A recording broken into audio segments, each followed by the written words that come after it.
why did you transfer to Fork Union Military Academy? Because that's known as like a last chance school. Like, so it's a military school. So what happened was, going back to my senior year, I'm the number one wide receiver in the nation. Going into my senior year in the country, and I remember coming through the doors the first day of my senior year, and my coach is waiting right there for me to walk through the door. He was like, look at this.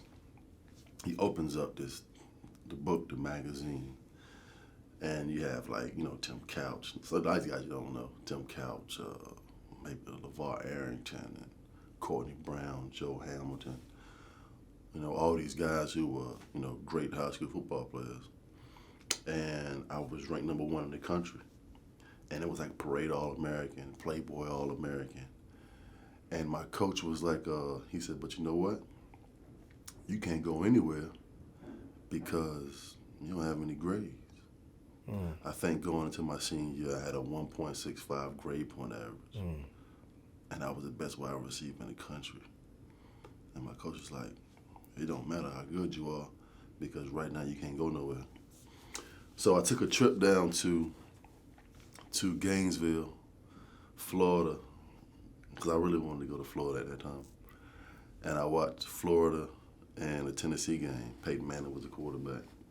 And so I get down there on my visit. This is like the first time I had ever left the state of Virginia. Right. First time I ever been on an airplane. And so I get to this game, and you really kind of don't really have a sense of what it is because growing up in Section 8 and and not having nothing, all you do is see it on TV. So you really don't know what it is or what to expect. And so I remember my uncle picked me up from the airport, and we stopped at a local gas station in Gainesville, and I get out of the car to just go in the store, and these kids are like, hey, Plaxico, come to Florida. I'm like, what? I'm like, y'all know who I am way down here? Like, these kids was in college, and I was like, yo, this is crazy. Wow. So I get to the game, and so, I walk down on the field, and I walk in the stadium, and it's like a rush, like you can not believe that, I'm 18, I've never seen anything like this in my life. And so I remember, asking my host that was, showing me around. I was like, man, so hold on, man. So you mean to tell me that if I come to school here to play football, all these people gonna show up? And he was like, yo, they're gonna be here every Saturday. And I'm like, it's 100,000 people in here. Yeah. I had never played in front of more than 2,500 people. And I was like, oh, these people gonna show every weekend? He was like, yo, they're gonna be here every weekend. And so I get back to school Monday morning, and my head coach is waiting for me to come through the door. And he said, what you think? I was like, man, I'm going to college. And the first 9 weeks of my of the school year, I made the honor roll. And it just goes to show that I had seen something I had never seen before.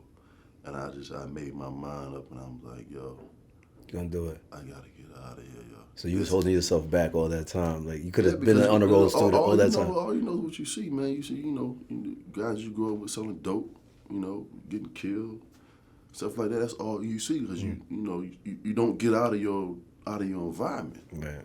So you think that's the thing to do. Go to junior college and hopefully, go D1. I mean, the thought of anybody in my neighborhood even going to play pro anything was like a joke. Right. It's a joke. And it's like I talk about it now, I left to go to college in I graduated high school in 1996. And in my neighborhood, man, I'm still the only kid to go to college out of there. Wow. You're talking about 25 years ago. And you're number one. You're the number one high school. Number one in the country. In the country. So I get my grade point average about 2.0, but I don't pass my SATs. So either I can go to junior college or I can go to prep school. And so my uncle, he got together with some people, and he ended up taking up another mortgage or whatever on his home, and I was able to, get funded to go to this, this school. And it was an all-boys school in Virginia, Fort Union Military Academy. A lot of people went there, and I hated this shit so much, yo. I'm sure you did. I mean, it was like military. It was like that's like a whole different thing. You leave the hood and go there, like yo, I hated it so much, man. I passed my SAT the first go around. I left for Christmas. I'm like, yo, I'm out. Peace. Yeah, then I went to Michigan State from there. Yeah. When you were number one, did it ever hit you like your head got a little heavy? Like it was like I'm number one in the country, or you were no, because humble about it.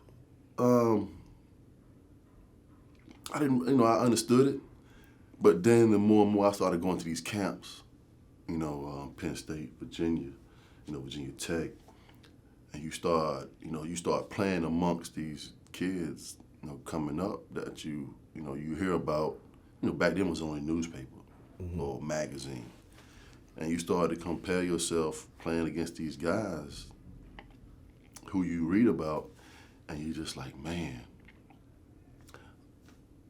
I'm just so much better than him. And then you start, to realize, you're like, oh man, okay, maybe I can go to college. Then you start pushing it more. Okay. And then you start believing it, and it just takes over you. It just becomes this goal or this dream that you want to achieve and get there, because it's something that's so far from your mind growing up that you don't even think it can happen to you. Right. And when it does, it's surreal. And you go after just everything that you possibly can.